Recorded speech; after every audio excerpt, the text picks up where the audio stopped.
नमस्कार, मैं हूं डॉक्टर अनुभूति और आज मैं आप सबके सामने कुछ चुनिंदा साहित्यकारों और उनकी साहित्यिक रचनाओं पर चर्चा करने के लिए उपस्थित हुई हूं। साहित्य हमारे जीवन से बहुत बेहतर ढंग से जुड़ा हुआ है, हमारा अभिन्न हिस्सा है, हमारे जीवन की दिनचर्या का दर्पण है और प्रतिरूप है, ये हम सभी जानते हैं। लेकिन साथ ही साथ ये एक त्रासदी भी है कि आज साहित्य हमसे बहुत ज़्यादा दूर होता चला जा रहा है।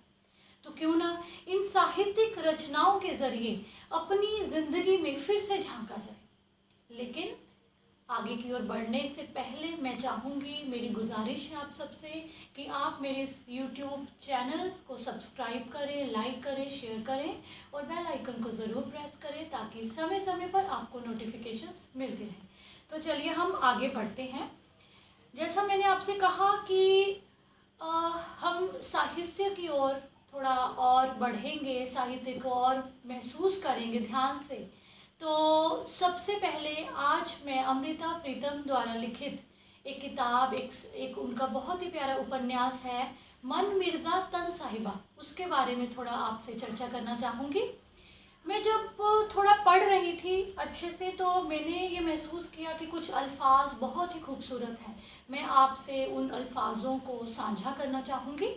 तो वो अल्फाज हैं, पानी को गिलास में डाल दो तो लगेगा कि वह गिलास के आकार का हो गया, प्याले में डाल दो तो लगेगा कि प्याले के आकार का हो गया, किसी डिब्बे में डाल दो तो लगेगा डिब्बे के आकार का हो गया, पर पानी उसी तरह से ही रहेगा।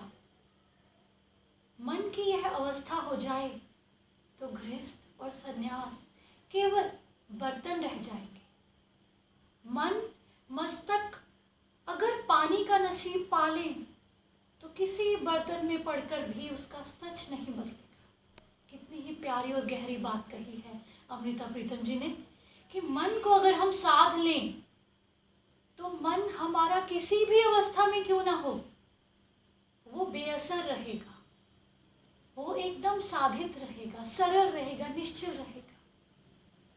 और साथ ही एक बहुत ही खूबसूरत एक और छोटी सी और गहरी बहुत प्यारी सी बात उन्होंने कही कि इंसान अपनी नजरे सानी का कर्म, नजरे सानी का अर्थ होता है अंतर अवलोकन, इंसान अपनी नजरे सानी का कर्म कभी अपने हाथ में नहीं लेता, हमेशा दूसरे के हाथ में दे देता है। इसका अर्थ क्या है कि इंसान अपने वजूद को हमेशा दूसरे के पहचान पत्र से समझना चाहता है, दूसरे का प्रमाण पत्र चाहिए उसे अपने आप को समझने के लिए। ये कहाँ तक इसका ये न्याय नहीं है, ये अन्याय है अपनी आत्मा के प्रति, कहाँ तक सही है ये। खैर आगे बढ़ती हूँ। एक बहुत ही प्यारी कहानी उन्होंने कही इस बात को और ज़्यादा पुख्ता करने के लिए। वो कहानी क्या है कि उस कहानी में एक जंगल है, जंगल में एक शेर है, एक लोमड़ी है, एक खरगोश है। कहानी की शुरुआत में क्या होता है कि एक लोमड़ी जंगल में जाती है और उसे वहाँ खरगोश मिलता है।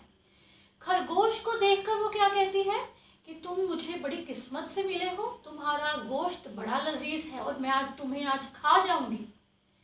अब खरगोश थोड़ा चालाक था, वो लोमड़ी को उसको बेवकूफ़ बनाता है, उसके दिमाग से खेलता है।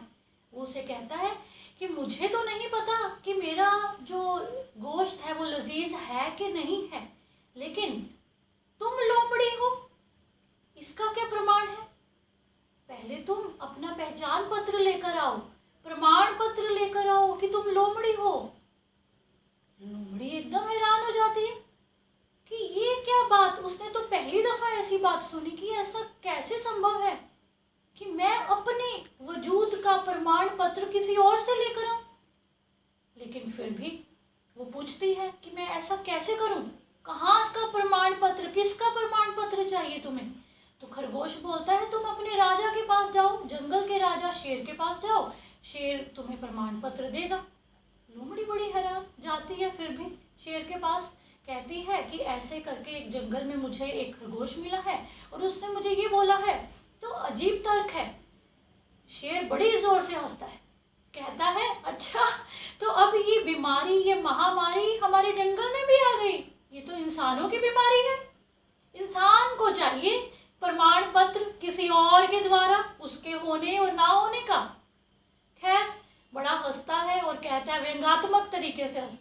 और फिर कहता है कि मुझे भी गधा मिला था कल एक जंगल में, उसे भी शायद यही बीमारी लगी होगी।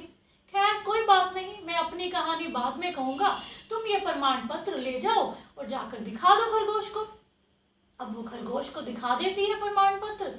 वापस जाकर खरगोश थोड़ा हैरान भी होता है और मन ही मन मुस्कुराता भी है, क्योंकि उसे पता है कि वो क्या कर रहा है।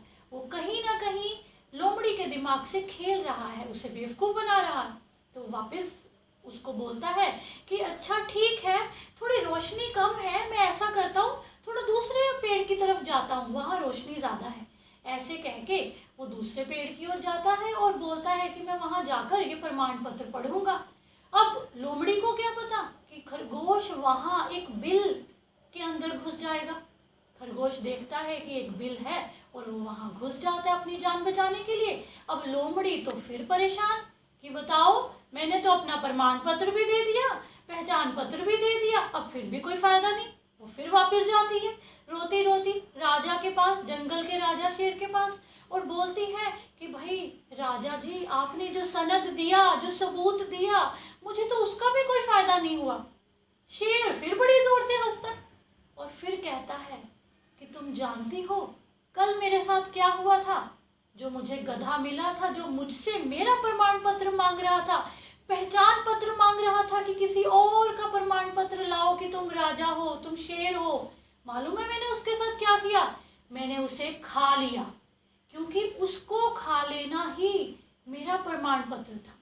मैं तो जानता हूं कि मैं शेर हूं, मुझे नहीं चाहिए था किसी और का प्रमाण पत्र। तुम नहीं जानती थी कि तुम लोमड़ी हो, जो तुम्हें किसी और का प्रमाण पत्र चाहिए? तो शायद यही हाल हम सबका है, मेरा, आपका और ना जाने किन लोगों का।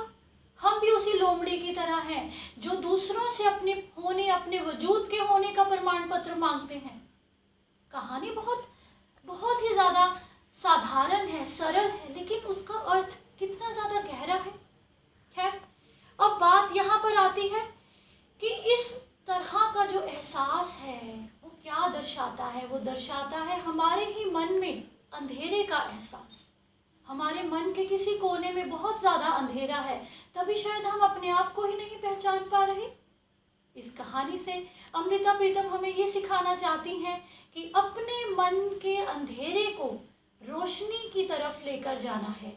ये अंधेरे से रोशनी का सफर हमें खुद तय करना है और हमें इसका रास्ता भी खुद निकालना है। सामने वाला ये सफर तय नहीं कर सकता और ना ही सामने वाला हमारे वजूद का एहसास हमें करा सकता है। हमारा वजूद हमें खुद ही पहचानना है। तो चले हम सभी इसी तरफ बढ़ते हैं, अपने वजूद को पहचानने की तरफ। हाँ, ये जरूर है कि रास्ता हमें खुद खोजना है, अपना रास्ता, अपना सरल रास्ता, जो भी हमें अच्छा लगे। लेकिन ये जरूर जान लें कि आपके वजूद को आपसे कोई छीन नहीं सकता और उसकी पहचान आपको कोई करा नहीं सकता। ठीक है, तो आज की वीडियो हम यही समाप्त करते हैं। मुझे उम्मीद है कि आपको अच्छी लगी होगी, लेकिन अलविदा कहने से पहले मैं आपके साथ हाफिज शिराजी जी का एक कलाम साझा करना चाहती हूँ। साकी जाम को गर्दिश में ला, साकी जाम को गर्दिश में ला और मुझे दे। अगर तेरा पीर तुझसे कहे कि मुसल्ला शराब में रंगीन कर ले, मुसल्ला वो बिछावन है जो नमाज अदा करते वक्त जिस पर बैठा जाता है। अगर तेरा पीर कहे कि मुसल्ला शराब में रंगीन कर ले तो कर ले, मुर्शिद बेखबर नहीं। इसी के साथ मैं आज की ये वीडियो समाप्त करती हूँ।